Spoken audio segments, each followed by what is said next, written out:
So pleased to have on Custodio Gomes. What a name, Custodio. Yes. But you're known as Odie? As Odie. Okay, so let's establish you're from Cape Verde, West Africa. Yes. What brought you to Connecticut? Education. My parents brought us here because of the lack of education in my country, and they worked hard and went back, and now we're here working hard as well. You're a poet, an author. You started your own publishing house, if you will. Almost there, almost there. Almost there. Yeah. You're in the throes of it. Yes. Why poetry? I think the attention span is very, very small for people. So if you can catch them in a few lines, then I think they would really connect with you and what you write and what you want to say. When you came to this country, did you start writing poetry in high school? No, I actually started just about the freshman year in college. I had a lot of friends who would always write, and once I started writing it, it just flowed, it just flowed through me. So I just continued on with it and began performing all around.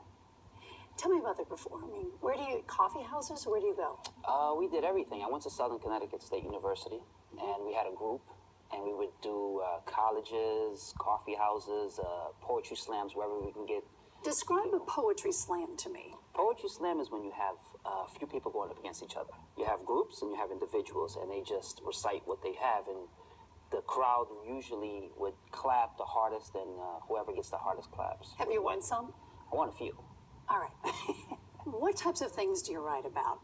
Life, love, what's going on in the world. I think we have so much going on that we need to learn more about love. You say you write to inspire others, to inspire young men. Tell me about that. I think a lot of young men and, young ladies in our generation lack a little inspiration. So I try to give them kind of a little experience of what I've been through so they can somehow understand that they have a gift and the world needs to hear it. And what have you been through? Let's get to that. Growing up in a developing country, it's very hard. It's very, very hard. So, having friends with no clothes and things like that, it humbles you. And when you come here to the States, you learn to appreciate everything.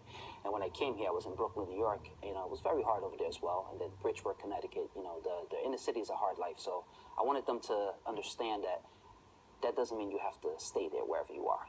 You have inspiration to make yourself get out of any situation. Your folks brought you here when you were how old? I was about 9 years old. 9 years old. What do you remember from West Africa when you were a kid? Prior to 9. I remember going to school.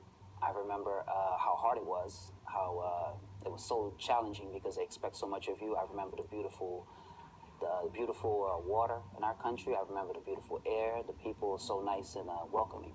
I'll never forget that. How hard was it then to come? You first came to Brooklyn, New York. Yes. How many? A sister and yourself and your folks? I came with my sister my older sister, my older brother. How hard was that? It was hard because trying to get committed to a new life, a new continent was very hard, and you have to learn the language, which took a while, but we adapted. Did you speak in English when you came? I spoke zero English. Tell me about that. Well, in my country, we speak Creole. That's our native tongue. But in school, we speak Portuguese. And when you come here, you pick up Spanish, and then English is usually the last one, which is probably the hardest one to learn. What is it like for a kid to be in a school in America and you don't speak the language? How tough is that? It's very hard. It's very hard because it's a culture shock. You're trying to fit in. You're trying to have friends, but it's hard to communicate. So you try to pick up friends by, just hanging out with them and picking up on the language, and eventually you pick it up, but it's in you. Were you made fun of? Were you bullied because you didn't speak the language? Not really bullied. Probably made fun of, but I couldn't understand what they were saying, so I don't know if it was really making fun of me, but eventually I made a lot of good friends. So you grab the language. You go to high school in Connecticut. You go to college in Connecticut. Yes. Let's get back to the inspiration and why you're writing Life, Love, of War. Yeah. Tell me, what does that mean? What does that book mean? It's in 3 parts. The life part is about everything we go through. There's a lot of things that I've gone through, a lot of friends, a lot of colleagues. So it encompasses childhood to adulthood. And then the love is, people falling in love, getting heartbroken, and wanting to be more of a people person. And then the war, I tend to slide off a little bit on the wars that's going on in the world, and then the wars that we fight within ourselves as well. So I try to encompass three parts of it that I think this world needs to, get a little inspiration. What do you want your reader to gain from this book? I want them to feel that they can do anything in this world. I want them to know that they have a gift, they have a talent, and don't let anyone stop you from it. And coming from where I came from, if I can do it, anybody can do it. I really want to know where you came from. There were hardships. Yeah. For somebody who's never been there, paint a picture for us. All right, well, the poverty of back then it was called the third world, but now they refer to it as the developing world. You have people with no clothes. You have poverty to the highest level. You have lack of education. The economy is very bad, but eventually, the country picked themselves up and now they're doing well. But back then, it was very hard. It was very hard to see your friends struggling and you struggling as well and wanting a better life. So I'm very grateful for my parents for, bringing us here and giving us a different chance in the world, a different chance in our lives. And we can go back and, help others. So you have to help others, because if you get a little help, you have to help others. Was that instilled in you as children by your parents? Absolutely, absolutely. We would always, help people, even when we came here. And, we were also in poverty a little bit, not that much, but we would always help the people in our communities, people in the neighborhoods. So it stayed with me. It showed me how hardworking my parents were, that I would have to become the same way. Not only to make them proud, but also to be a good human being. You want to help everybody else because you've been helped yourself. How is it that you want to inspire young men? I want to make them feel as if, even though, they may be in the inner city, make them feel as if that they can do anything in this world. Things may be stacked up against them, but if I made it out, I have a lot of friends who made it out, all professionals, they can make it out. As long as you're focused and you have a goal and you don't allow your friends or whomever wants to make you feel like you can't get out. If you can go above that and beyond that, you can definitely do anything in this world. Give us an example of your poetry. And you just, you and I were talking about writing, and you said you have to isolate yourself and you just write, but it just comes easily for you, poetry? It just flows through me. Like I said before, I think it's a God-given gift. I have to sometimes stop everything that's going on, cell phones off and everybody around me, and just isolate myself and just write. And it comes all the time, anytime, no matter where I am. I can write without any kind of thinking. It just flows through me. You just wrote something. Yes. I want you to read that to us. And you wrote it in 4 seconds. Yes. It says, "We're all destined for greatness. Don't be afraid to show the world your light.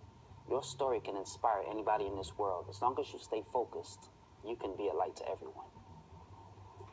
You want the reader to know what about that? You are everything that you think you are. Don't ever doubt yourself. What's the next book going to be?